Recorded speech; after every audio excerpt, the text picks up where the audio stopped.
दुर्गे दुर्गट भारी तुझविण संसारी अनाथनाथे आंबे करुणा विस्तारी। या युक्तीप्रमाणे तसेच आवडीनं भावे हरिनाम घेशी तुझी चिंता त्याशी सर्व काही नको खेद करू कोणत्या गोष्टीचा पती लक्ष्मीचा जाण पाहि। हा लक्ष्मीपती नारायण आणि प्रत्यक्ष विश्वजननी मोहमाया आई जगदंबा आपल्या सर्वांवरचं संकट दूर करेल। सध्या जे निसर्गाचं चक्र वातावरण जे काही बिघडलेलं आहे त्याच्यामध्ये जे काही आसमानी संकट आलेलं आहे विविध भागामध्ये आपल्या महाराष्ट्राच्याच नाही तर भारताच्या कानाकोपऱ्यामध्ये जे काही एक प्रकारचं आसमानी संकट या ठिकाणी प्रकट झाले तर त्याच्यावरती एकमेव उपाय म्हटलं तर भगवंताची सेवा करावी, नामस्मरण करावं, चिंतन करावं। म्हणून मी तुम्हाला या नवरात्री निमित्त आवर्जून सांगतो की हे संकट नाही, हा निसर्गाचा काहीतरी आपल्याला देणारा एक संकेत आहे।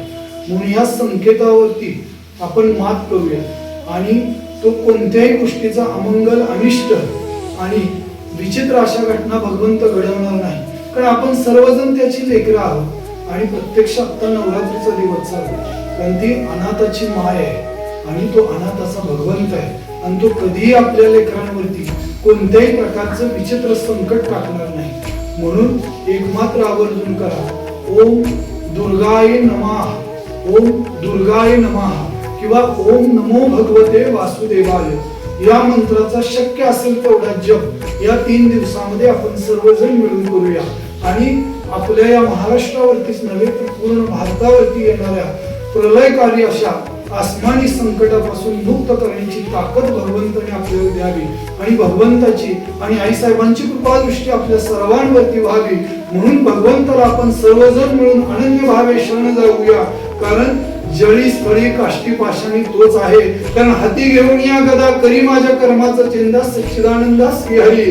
या युक्तीप्रमाणे तो भगवंत जो आहे तो परम दयाळू आहे, तो मायापती आहे, तो गुणाधिपती आहे, तो भक्तवत्सल आहे, कुटुंबवत्सल आहे आणि तो सर्वांचा प्रेरक आणि जन्मदाता तोच आहे।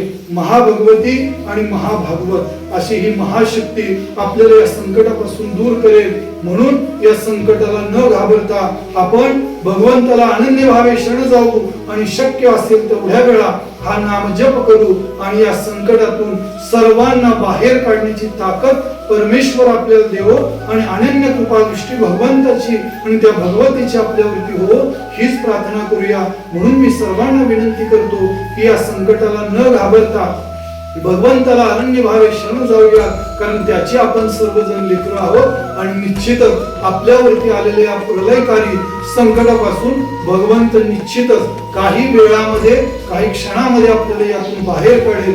म्हणून न घाबरता भगवंताला अनन्य भावे शरण जावा आणि शक्य असेल तेवढा नामजप करा, कारण या समयामध्ये केलेला नामजप निश्चित भगवंत ऐकून घेईल आणि आपल्याला तो निश्चित या संकटातून बाहेर निघेल। आणि आणखी एक मी आवर्जून सांगतो, ज्या भागामध्ये अतिवृष्टी चालू असेल त्या भागातील जवळपास च्या लोकांनी इतर लोकांना सहाय्य करा, त्यांना सुरक्षित स्थळी पोहोचवा आणि विशेष करून अन्नधान्य पुरवठा करा। विशेष करून जे लोक सदन असतील ज्याला भगवंताने आनंदामध्ये आणि विशेष करून विशेष ठिकाणी सुरक्षित ठिकाणी ठेवलंय, ज्या लोक असुरक्षित ठिकाणी असतील त्यांना मदत कशी पोहोचवता येईल याची आपण सर्वांनी दक्षता घेऊ आणि अनेक ठिकाणी आपण मदत करण्याचा प्रयत्न करूया।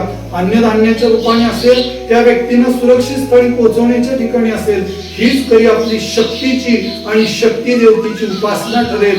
म्हणून आलेल्या संकटावरती आपण सर्वांनी एकमेकाला साथ देऊ आणि ज्या परीने आपल्याला मदत करता येईल त्या परीने आपण त्या लोकांपर्यंत पोहोचू। मग कोणत्याही प्रकारची मदत असेल, मग ती धान्य रूपी असेल, अन्य रूपी असेल, व्यावहारिक द्रव्याच्या रूपाने असेल किंवा त्या व्यक्तींना सुरक्षित स्थळी पोहोचवण्याच्या रूपाने असेल, कोणत्याही रूपाने आपण त्या व्यक्तींना मदत करूया। न जाणो भगवंत कोणत्या तरी रूपाने आपली सुद्धा एक प्रकारची परीक्षा पाहत असेल। म्हणून ज्या वेळेस ज्या ठिकाणी ज्या स्वरूपामध्ये आपल्याला मदत करता येईल अशा स्वरूपामध्ये लोकांना मदत करा। आणि या संकटाचा आपण सर्वजण मिळून सामना करूया. कारण भगवंत कधी कोणत्या स्वरूपामध्ये उभा राहतो हे कधीही सांगता येत नाही. कारण मागे पुढे उभा राहाय संभाळित आली आघात निवाराया या युक्तीप्रमाणे खरोखरच भगवंत सदैव प्रत्येक क्षणाला आपल्या चहू बाजूने असतो. म्हणून आपण हा मदतरूपी हात प्रत्येकापर्यंत पोहोचवा एवढीच मी आपल्याला विनंती करतो. रामकृष्ण.